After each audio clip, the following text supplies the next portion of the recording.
नहमदुहु व नसल्ली अला रसूलिल करीम। अम्मा बाद फ़अऊज़ु बिल्लाहि मिनश शैतानिर रजीम। बिस्मिल्लाहिर रहमानिर रहीम।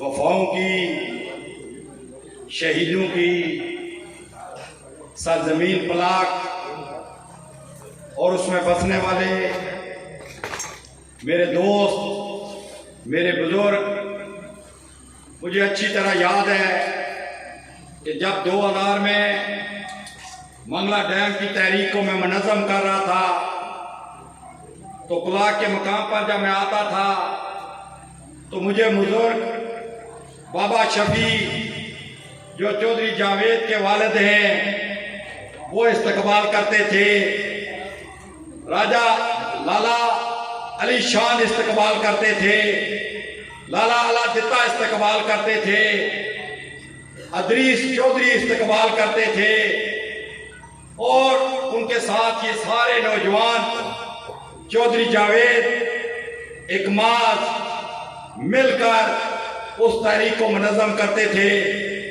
2006 में मैं जब इलेक्शन लड़ा तो मैं यहाँ थोड़े से वोटों से हारा और ये पहली दफा का वाकया था कि पलाक के अंदर चौधरी मजीद के साथ किसी कैंडिडेट ने मुकाबला किया।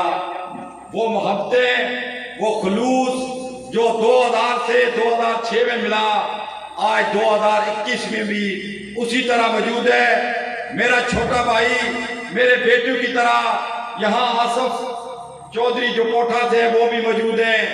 शाहजेब जो कब का मुझे कह रहा था कि आप पीटीआई के अंदर शामिल हो जाएं, वो भी यहाँ पर मौजूद है। चौधरी जावेद भी यहाँ पर मौजूद है।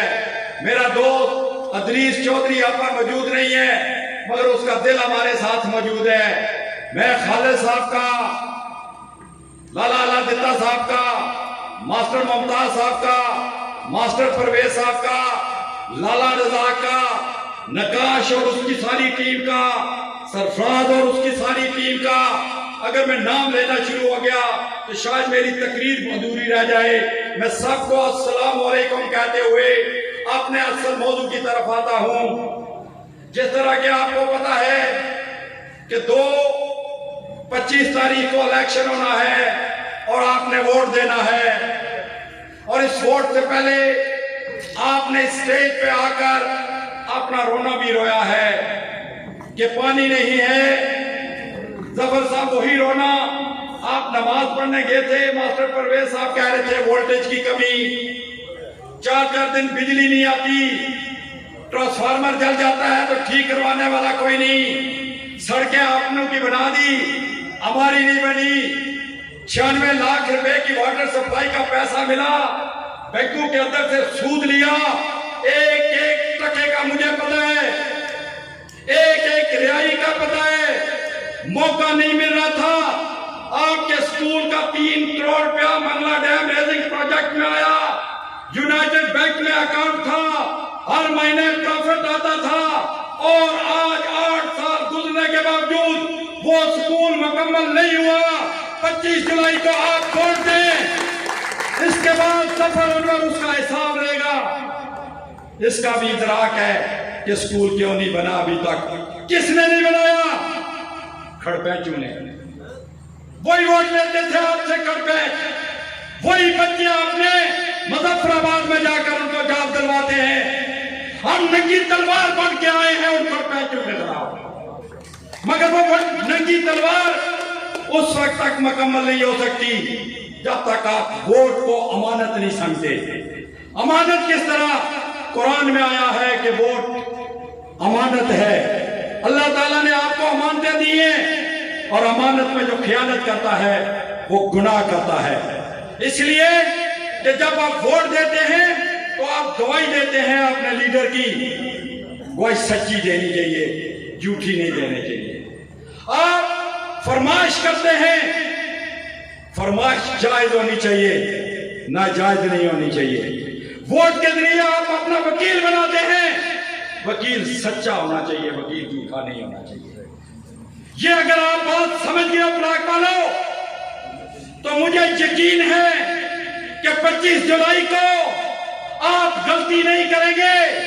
इस तरह मेरे छोटे छोटे भाइयों और नौजवान खड़े हैं, इस पैगाम को अगर प्राग के अंदर 8 दिनों में आप ले गए तो आप कहते हैं कि हम पोलिंग स्टेशन जीतेंगे। मैं कहता हूं आप 2-2.5 अक्सरियत से जीतेंगे। अब मैं इस पे आता हूं।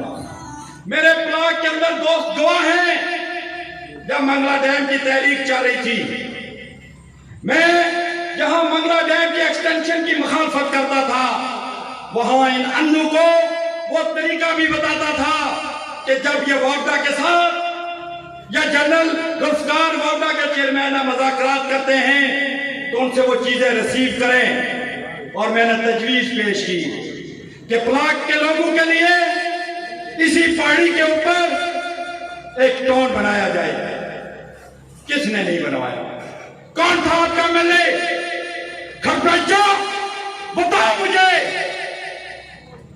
तुम्हारा चेता जो इस वक्त उसका बेटा है वो था। क्या आपको अल्लाह के जहां जाके जवाब नहीं देना? आपका ज़मीर सो गया है, क्यों नमाज़ें पढ़ते हो?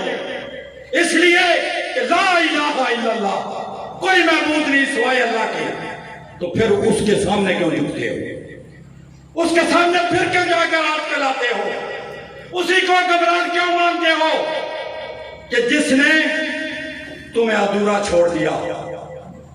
फिर उसी तजवीज की बुनियाद पर प्लाट वालों तुम्हारे जहन में थी और उस पहाड़ी के अंदर जाकर आपने घर बनाए कि नहीं बनाए? एक कंसेंसस डेवलप हुआ था, आपके दिमाग में डाला था कि यहां पर आबाद हो जाओ। मैं उन दोस्तों से पूछता हूं, मास्टर परवेज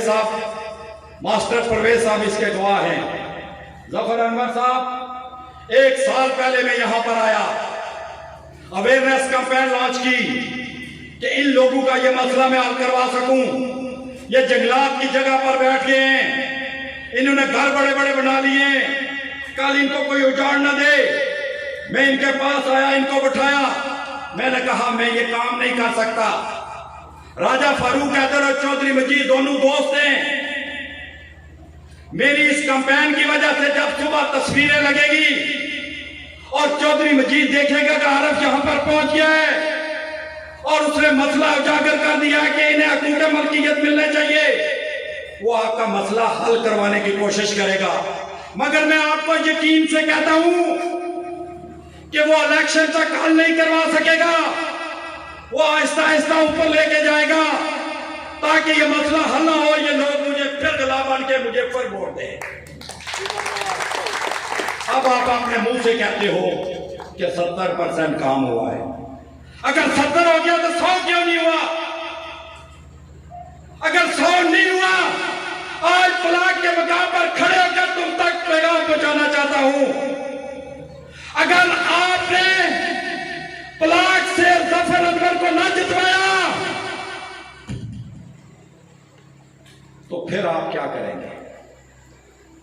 फिर हुकूमत तो पीटीआई की आ रही है, फिर मेरा जर्फ ये कहेगा जफर अनवर इनको रहने दो,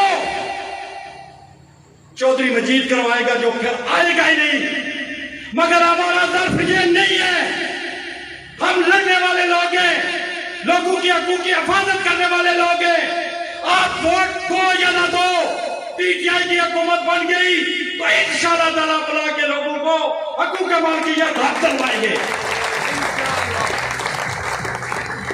आप ये भी जानते हो कि जब मेरी जुबान से ये अल्फाज निकलते हैं तो मेरी जान तो चली जाए, उन लफ्जों की पासदारी करवाते हैं हम।